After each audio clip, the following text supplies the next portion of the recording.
is so fantastic to be here with you to talk about what I call beloved companies and doing a set of deliberate things to be the kind of company that customers want to be a part of and employees can't wait to be a part of. So I'd like to ask you to do something. Close your eyes. Come on.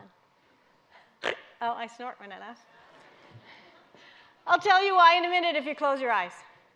Okay, close your eyes. I want you to think about a company, about an experience, about people, human beings that helped you, that thought about your life, that took care of you, that got rid of the arm wrestle, that created an experience and a moment in your life when you needed them, that almost knew who you were. They thought about your kids or your family, and they left you with a memory that you wanted to repeat.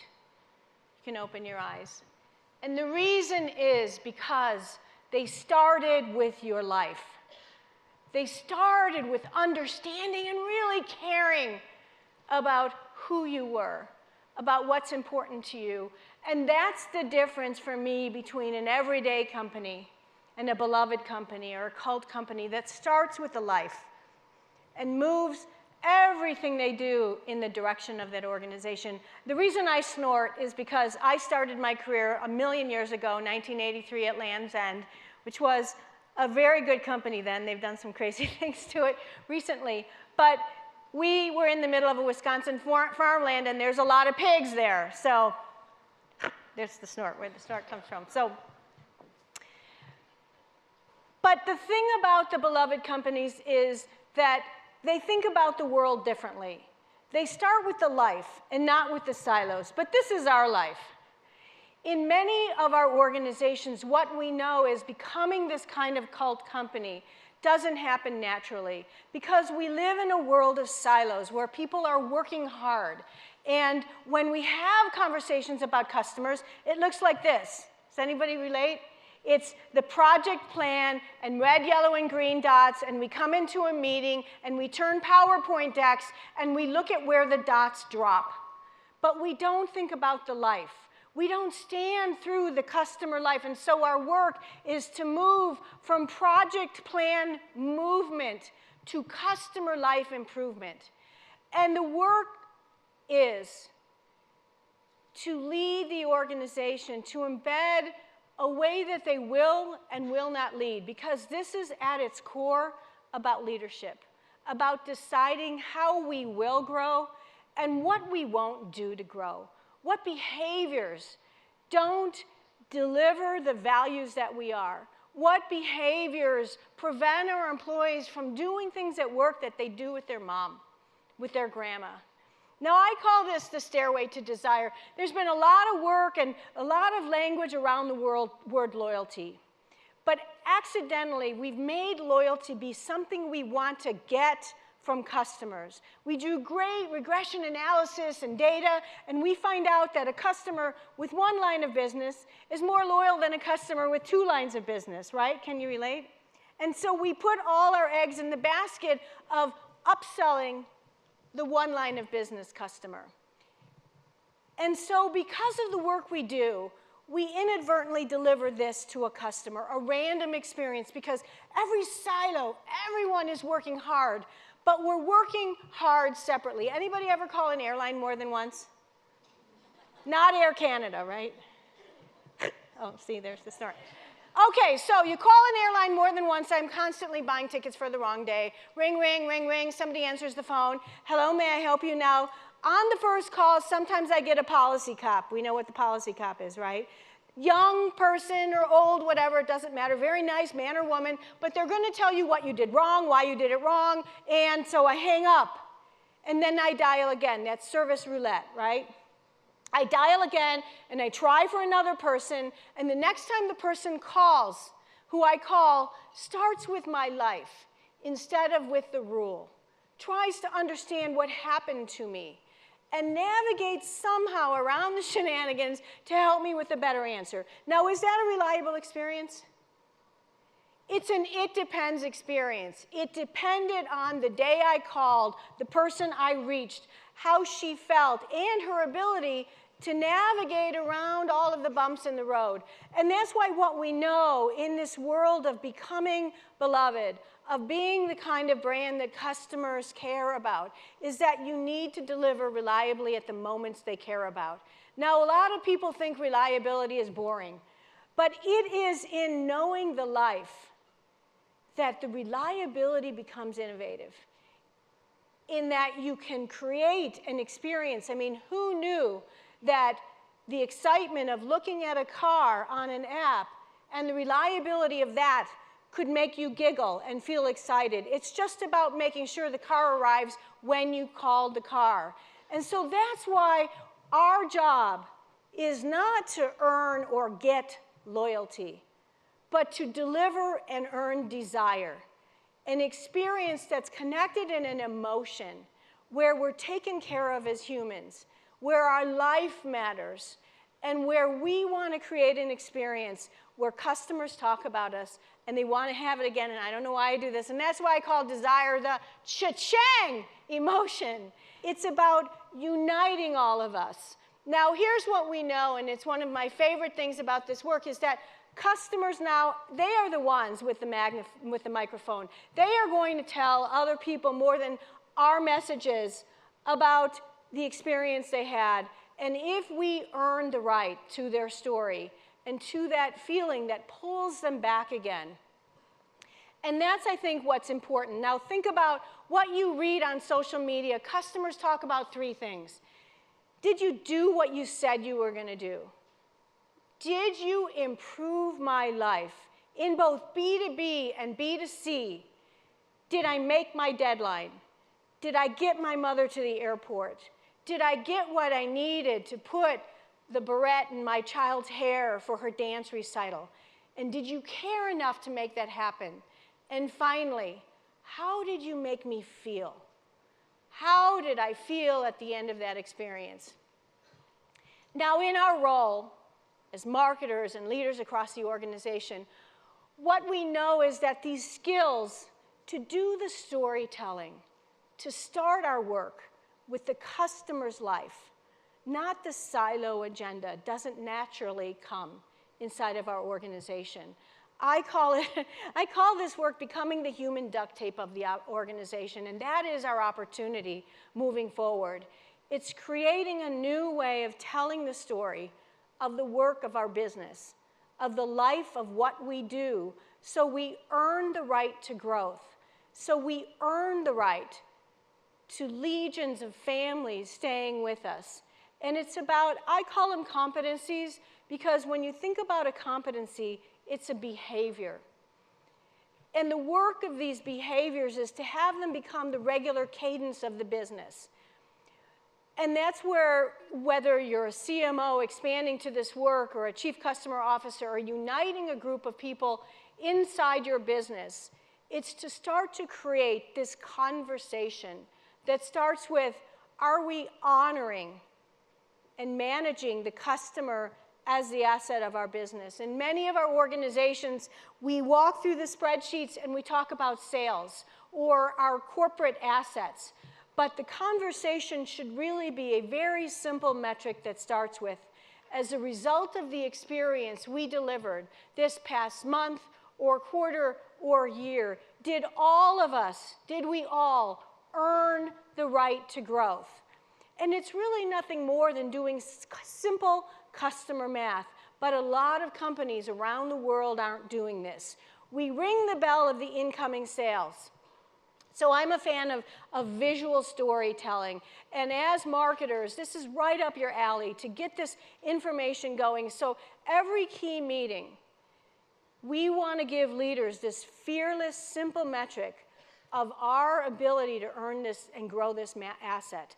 Did we bring in more customers than we lost? So what is our volume and value of incoming customers? And I want you to use the whole number, because the reason for the whole number and not the retention rate is because I want you to think of the life of the human. We brought in 35,000 people into our business. They cared to step through our doors. But in this same period, we lost 25,000, and here is their value. Because if you don't do the math, you're looking at retention rates, and you're not thinking about the lives that left your company for a reason. And the other thing that's important about this is the why. We need to care about the why. This is about honoring the life. There are things that we've done inadvertently across the stages of the journey with the customer that caused them to leave because we didn't honor who they were. The other important thing about using the volume is that I'm Italian. Does anybody know the word agita? I want you to have a little agita, a little sick in your belly, that these people are walking away from our company.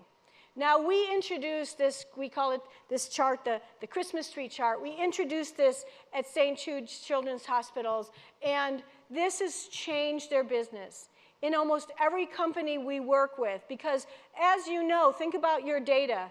Just getting everybody in the organization to agree on what is new is a powerful statement. And then get everybody to agree with what is gone or lost or lapsed, and why is important as well. And what happens when you can tell every part of the organization fearlessly as a result of the experience we delivered, here's how we did or did not earn the right to grow. We increased or we grew this customer base, which we all, as a united organization, must work together to earn. And that changes everything. Because we've made this work very complicated. Surveys are a big part of the work. I'll talk about it later. But let's start with what customers actually did, voting with their feet on if we earned this. Now, when we introduced this to AAA many years ago, and we've done this with many other organizations, we did something like this because people, again, are very visual learners. We introduced 2 huge bowls of marbles to them. And the first bowl of marbles, we did a mathematical equation of the incoming customers' volume and value. And then the second bowl of marbles was their lost customers' volume and value. And at that time, again, this was many years ago, their lost customer bowl of marbles was equal to the new customer's bowl of marbles. And what you now see as a marketer, as an organization, is you are losing as many customers as you're bringing in. And your growth rate is not what you think it is. If you're only looking at acquisition as your success metric, we're not connecting the dots to what all of us must do as an organization to create that experience, that wanting to want to stay around. And you know what else you can say then, don't you? We lost our marbles. Sorry. So this first competency, it's an attitude shift.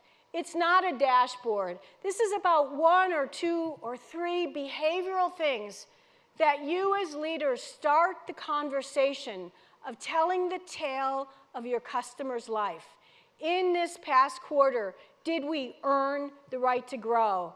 It drives and embeds caring about why. Why did they leave?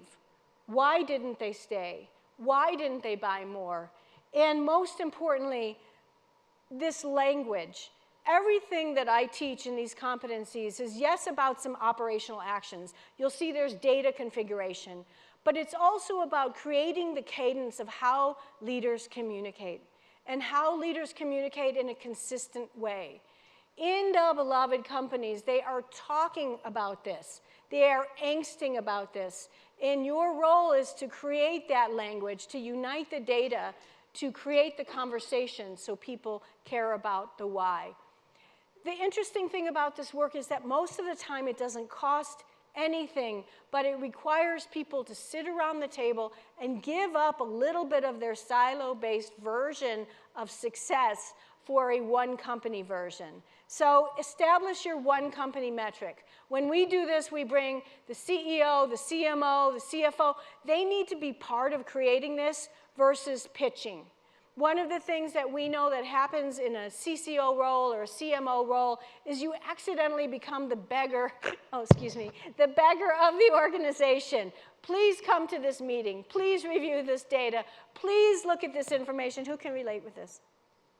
And this defines our life. We need to include the people who are defining the work. So engage leaders then to fearlessly share this. Start every meeting. And then finally, evolve your language from getting that survey score to earning the right to growth.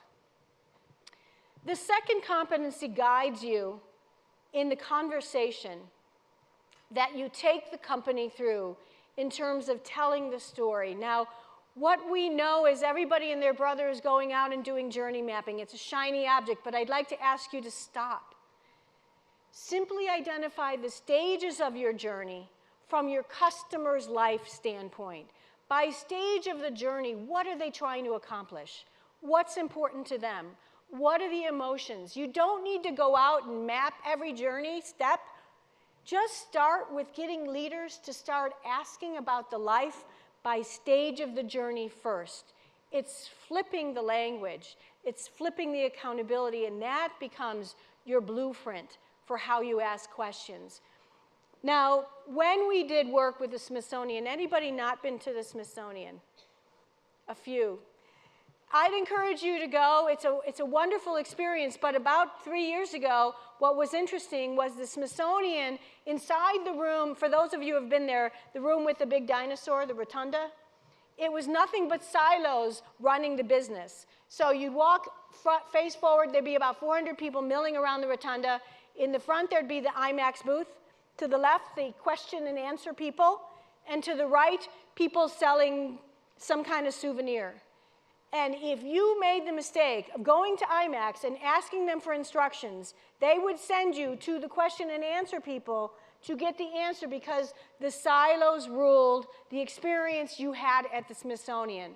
But what we did there, I know this is an eye chart, I'm going to walk you through something. What we did there is start with the life of the parent, the life of the teacher, and think about and watch these stages, because when you start with the stage, you imagine the life, and what you can operationalize becomes magical.